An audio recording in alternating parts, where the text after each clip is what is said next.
شنیدین میگن فلانی توی عکساش فوتوژنیکه؟ این پستو تا آخر ببینید، 5 تا از تکنیکاشو میخوام بهتون بگم.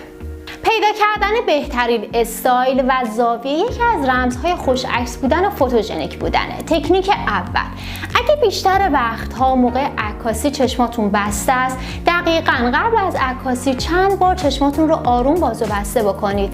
این کار بهتون کمک میکنه که دیگه موقع عکاسی چشماتون بسته نشه. 2، برای مخفی کردن قبقب گردن رو به سمت جلو بیارید، یعنی گردن جلوتر از بدن یا صورت به سمت جلو متمایل بشه و چونه مقدار به سمت پایین خم بشه. 3، از تکنیک کاربردی و قدیمی چسباندن زبان به سقف دهان موقع خندیدن استفاده کنید تا دهانتون موقع خندیدن بیش از حد باز نشه.